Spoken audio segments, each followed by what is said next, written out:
Hello everyone, welcome back to this amazing channel Sharma ji का बेटा। और मैं हूं आपके सामने कार्तिकेय शर्मा। आज की वीडियो में बहुत इंटरेस्टिंग और बहुत क्रिस्प से टॉपिक के बारे में बात कर रहे होंगे कि लास्ट के टाइम पे जब आपने ऑलमोस्ट सारे चैप्टर्स एक बार पढ़ लिए, अच्छे से पढ़ लिए, आप एनसीईआरटी को रीड कैसे करें लास्ट में आके। जो चीज़ें मैंने सीखी, जो गलतियां मैंने करी, वो मैं आपको बताने जा रहा हूँ ताकि आप लोग उन गलतियों को ना करें और आपका जो बेनिफिट है वो और स्पीड में हो। और हाँ यार, एक और बात, मतलब इतने ज़्यादा लोग वीडियोस देखते हैं और सब्सक्राइब बहुत कम लोगों ने कर रखा है, तो ऐसा क्यों कर रहे हो यार? तुम्हारे भाई का चैनल है, सब्सक्राइब करो, साथ साथ ग्रो करेंगे। और बात मैं बिल्कुल श्योर हूँ, ये वीडियो आपके लिए बहुत प्रोडक्टिव, बहुत मतलब टाइम सेविंग वीडियो रहने जा रही है। इसमें आपका टाइम बिल्कुल भी वेस्ट नहीं होगा, I can even guarantee you this. इसी के साथ अगर आपको वीडियो अच्छे लगे तो please press the like button, share it with your friends and also subscribe to the channel. With this let's go. So guys, all of you must have already revised NCERT either 2, 3 और 4 times. सो अब ये ऐसा time है जब आपका revision जल्दी होना चाहिए। Your duration of revision should reduced.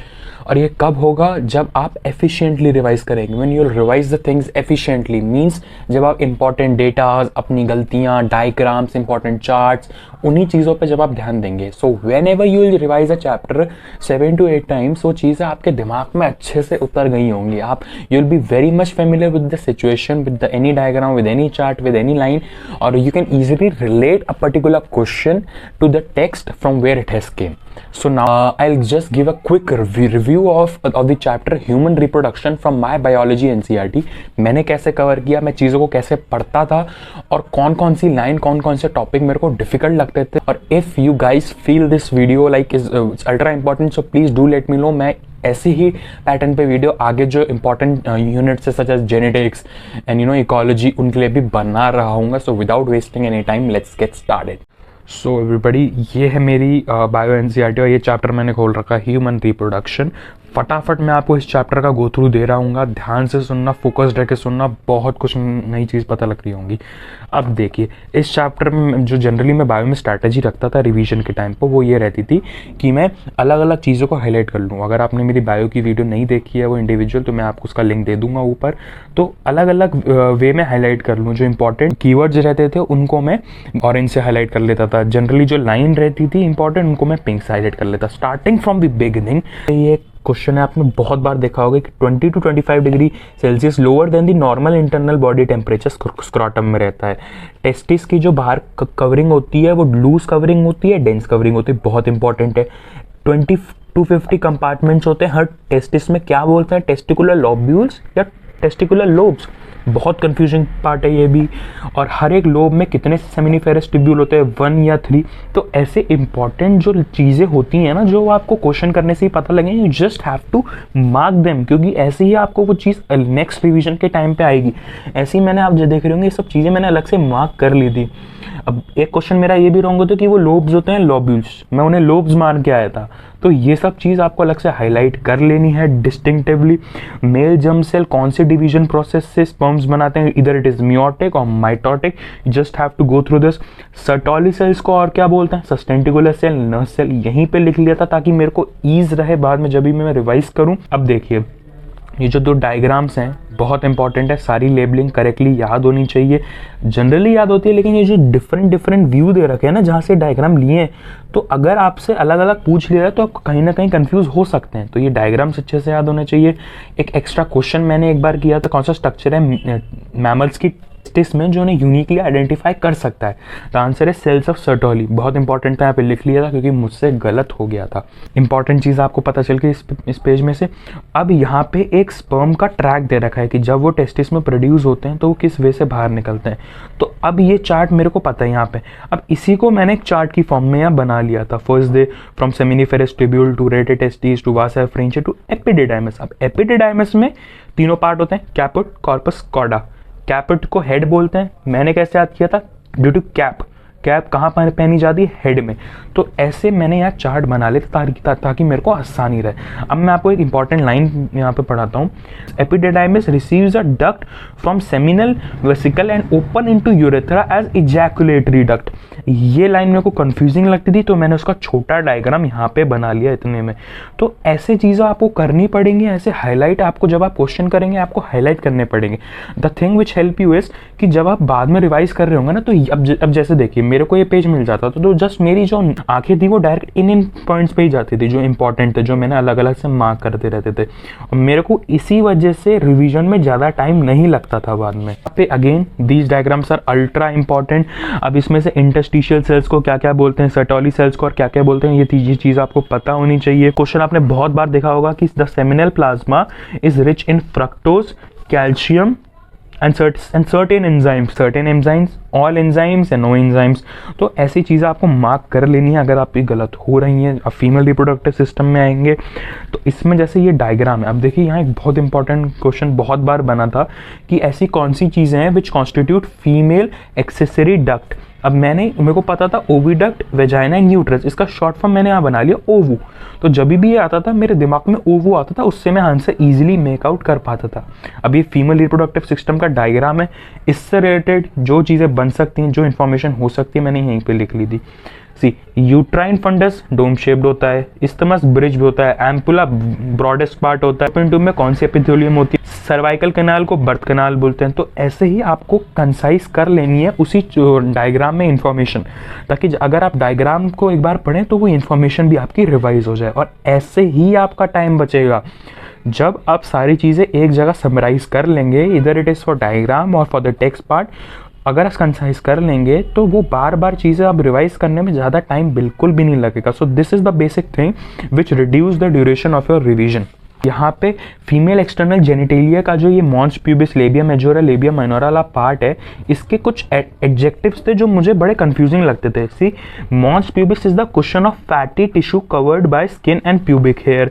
ये जो आपको कुछ जो लाइन है ना, ये लाइन आपको लर्न करनी पड़ेंगी, क्योंकि यहाँ पे छोटी से छोटी चीज़ पे क्वेश्चन बन सकता है। अब आप देखिए, labia majora are fleshy folds of tissue which extend down. अब ये देखिए, down from the mons pubis. एक बार क्वेश्चन मेरा गलत हुआ था क्योंकि इसलिए मैंने इसे दोबारा हाईलाइट कर लिया। सराउंड द वेजाइनल ओपनिंग, कुछ एडजेक्टिव्स हैं ये आपको कर लेने पड़ेंगे। अब देखिए, opening of vagina is often covered. अब ऑफन कवर्ड, ऑलवेज कवर्ड, अब ये चीज़ें आपको क्लियर होनी चाहिए। अभी ये चीज़ मेरे को क्लियर हो जाए उसके लिए मैंने एक चार्ट यहाँ पे बना लिया। मेमोरी ग्लैंड का डायग्राम बन रखा था। ये क्वेश्चन आपने 2 क्वेश्चन इनमें से बहुत देखे होंगे कि एक ब्रेस्ट में कितने मेमोरी लोब होते हैं। ये क्वेश्चन मेरा बहुत बार गलत हुआ था मैं, क्योंकि हर बार कंफ्यूज हो जाता था 10 to 15 में, बल्कि असली आंसर 15 to 20 था। और ये पार्ट यहाँ पे लिखा था। अब मुझे ताकि याद रहे, सामने रहे आंखों के, मैंने यहाँ पे बड़ा बड़ा लिख के गोला बना दिया। These things are very minute. अगर आप अभी देख रहे होंगे आपको लगेगा तो बहुत छोटी चीज़ है, लेकिन जब आप प्रैक्टिस करेंगे ना, और जब इसके बेनिफिट्स होंगे और जब क्वेश्चन सही होंगे इनकी वजह से, तभी आपको इनकी इंपॉर्टेंस पता चलेगी। Difference between spermiogenesis, spermiation and spermatogenesis, छोटी सी चीज़ है, कंफ्यूजन में गलत हो जाती है पता होते क्यों के बावजूद भी। तो मैंने जस्ट एक चार्ट बना के यहाँ पे मार्क कर लिया। आप देख रहे होंगे मैंने कैसे काफ़ी सारे चार्ट्स बना के मार्क किए हैं, जस्ट बिकॉज कि मुझे मुश्किल ना आए, मुझे आसानी हो चीज़ों को याद रखने में। क्वेश्चन आपने बहुत बार देखा होगा, कौन सा हैप्लॉइड है, कौन सा डिप्लॉइड है। इस डायग्राम में सारे वो चीज़ें हैं जिनके बारे में सवाल आता है। उनके आगे मैंने लिख लिया 2n 2n n n n। मेरा टाइम बचता था तो मैंने उसे 2n n n n लिख लिया। तो these are very minute things. एक क्वेश्चन यहाँ पे भी था जो मेरा बहुत रॉन्ग हुआ था, spermatogenesis start at the age of puberty due to significant increase in the secretion of GnRH। Sperm वाला डायग्राम बहुत इंपॉर्टेंट है और इसने मुझे पूरा मतलब बहुत टाइम कंफ्यूज भी किया था। माइटोकॉन्ड्रिया कहाँ होते हैं, रिंग सेंट्रियोल कहाँ होता है, तो उससे रिलेटेड सारी इन्फॉर्मेशन मैंने यहाँ पे लिख ली। अब जो चीज़ें मैंने ब्राउन स्केच पेन से की थी ना, ये वो चीज़ें जो बहुत गलत हुई थी। See the middle part of possesses numerous mitochondria। Mitochondria यानी कहाँ होते हैं, मुझे बहुत गलत हुआ था तो मैंने यहीं पे लिख लिया था। ऐसी secretion of epididymis was difference seminal vesicle prostate gland are essential for the maturation and motility. ये क्वेश्चन मुझे बहुत बार नहीं आया था तो मैंने यहाँ पे अलग से उसे मार्क कर लिया। सो ऐसे ही चीज़ें आपको पता चलेंगी when you will practice as much question. जितने ज़्यादा क्वेश्चन आप प्रैक्टिस करेंगे तब जाकर आपको पता चलेगा कि भैया एनसीईआरटी के हर लाइन से क्वेश्चन ईजिली बन सकता है। A couple of million gamete mother cell oogonia are formed within each fetal ovary. मैं कंफ्यूज हो जाता था कि ये total a couple of million, अब क्या होता है ज़्यादातर ना आपको मिलियन याद रहता है, आप ये शब्द भूल जाते हैं अ कपल यानी कि 2 मिलियन। और ऐसे मेरा एक बार क्वेश्चन ये रॉन्ग हुआ था, मैं उसे जस्ट 1 मिलियन लगा के आ गया था। सेम यहाँ पे एक क्वेश्चन आपने बहुत बार देखा होगा, at puberty only 60 to 80,000 of female follicles are left in each ovary. ये नंबर याद करना था, अलग से डिस्टिंक्टिवली हाईलाइट कर लिया, हर लाइन हाईलाइट नहीं करी और वो इंपॉर्टेंट चीज़ें हाईलाइट की हैं जो या फिर मेरी गलत हुई हैं या जो बहुत मतलब इंपॉर्टेंट थी। मेंस्ट्रुअल साइकिल पे जब आते हैं, जो ग्राफ दे रखा है बहुत ज़्यादा ही इंपॉर्टेंट है। यूज्ड टू प्रैक्टिस क्वेश्चन, इस ग्राफ से रिलेटेड जितने भी क्वेश्चन बनने पॉसिबल थे और जो भी मुझे मिल पाए थे मैंने उन्हें एक एक करके यहाँ पे लिख लिया। तो ऐसी ऐसी चीज़ अगेन आपको तभी पता चलेंगी when you will practice many number of questions. एक क्वेश्चन यहाँ पे बहुत आया कि menstrual blood do not clot because as fibrinogens are absent. एक और इम्पॉर्टेंट पार्ट, जो ऐसे येलो बॉक्स वाली चीज़ें हैं, ऐसा एक पार्ट आपको ये रिप्रोडक्टिव हेल्थ में भी मिल जाएगा। वो जनरली मैं निगलेक्ट कर दिया करता था, लेकिन यहाँ से मुझे एक क्वेश्चन मिला कि जो सैनिटरी नैपकिन्स होते हैं उन्हें after how much duration change कर देना चाहिए। So answer was 4 to 5 hours और ऑप्शन में बहुत क्लोज रहता था, 9 to 10, 6 to 7।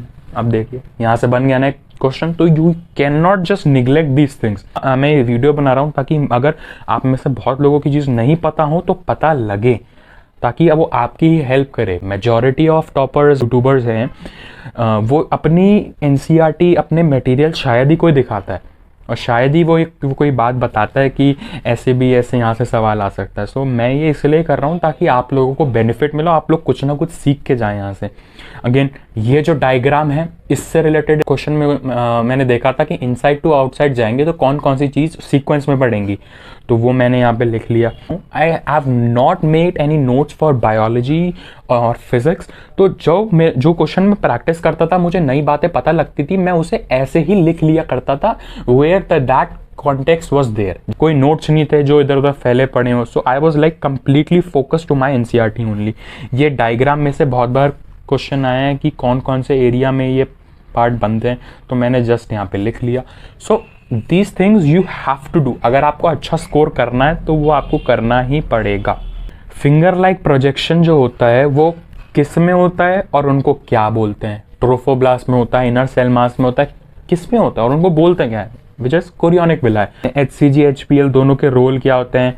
HCG HPL and relaxin are produced in women only during pregnancy. तो ये बहुत इंपॉर्टेंट बात है। इस डायग्राम में बीच वाली लेबलिंग एक किसी फॉर्म में आ गई थी तो मैंने उसे मार्क यहाँ पे कर दिया, showing that it is the umbilical cord. ये पार्ट बहुत इंपॉर्टेंट आता है, बहुत बहुत बहुत इंपॉर्टेंट। एंड एक्टोडर्म से क्या बनता है, एंडोडर्म से क्या बनता है, आपको अगर आप मॉड्यूल से पढ़ेंगे तो आपको बहुत सारी चीज़ें मिल जाएंगी, but you have to be like completely focused towards NCERT. जो कुछ 2-3 इंपॉर्टेंट चीज़ें थी वो मैंने लिख ली थी, like nervous system, epithelium lining, just important. Mesoderm से रिप्रोडक्टिव सिस्टम बनता है, कार्डियोवास्कुलर सिस्टम, जो फीटल डेवलपमेंट का जो पोर्शन था जिसमें अलग अलग वीक्स में अलग अलग मंथ्स पे क्या क्या चीज़ें हो रही होती हैं, इस पूरे टेक्स्ट में दे रखा है। So just to reduce my time and to be like quick in the revision, मैंने उसे एक छोटे से यहाँ पे चार्ट में लिख लिया ताकि मेरा टाइम बचे। मेजॉरिटी ऑफ लोग इसको छोड़ देते हैं, मैं यही करता था to have an extra edge. So guys this was a very quick और बहुत छोटा सा एक्यूरेट रिव्यू था रिप्रोडक्शन वाले चैप्टर का, कि मैं इसमें रिवीजन करते टाइम मैंने क्या क्या चीज़ करी थी। मेजॉरिटी ऑफ जो यूट्यूबर्स हैं वो स्ट्रैटेजीज तो बता देते हैं कि हमने ऐसे किया, ऐसे करना चाहिए, ऐसे करना चाहिए, बट अपनी खुद ने क्या किया या खुद की बुक्स में क्या था वो शायद ही कोई बताता। द थिंग इज, आप अगर इन चीज़ों में से कुछ नया पता चलता है so please start doing them, आपको फ़ायदा होगा। मैंने भी ये चीज़ चीज़ प्रैक्टिस करी थी और इन्हीं से मेरे मार्क्स बढ़े थे। डिफरेंट चीज़ें, कुछ को आप लोगों को नहीं पता होगा कि समरी में से भी आता है, आप लोगों बहुतों को ये नहीं पता कि जो येलो बॉक्स वाला पार्ट है वहाँ से भी ऐसा क्वेश्चन बन सकता है। तो मैंने आपको जस्ट ये रिव्यू दिया है कि मैंने उन्हीं चीज़ों को जो बहुत ही निगलेक्टेड थी उनको मैं मार्क कर लिया करता था। तो just have a quick view, जब भी मैं रिवाइज करता तो मैं यही चीज़ को रिवाइज करता था, मेरा टाइम बिल्कुल भी वेस्ट नहीं होता था, इसलिए एक चैप्टर मेरा जल्दी हो जाता था। So this was all about the chapter human reproduction. If you guys feel this video like very important to you, आपको कुछ बात नहीं पता चलती है, so like please hit the like button, please like support this whole family to grow and share it with your friends ताकि उनको भी benefit हो। और अगर सब्सक्राइब नहीं किया है तो प्लीज़ सब्सक्राइब कर दीजिएगा। Stay tuned, keep hustling, keep studying hard, bye bye।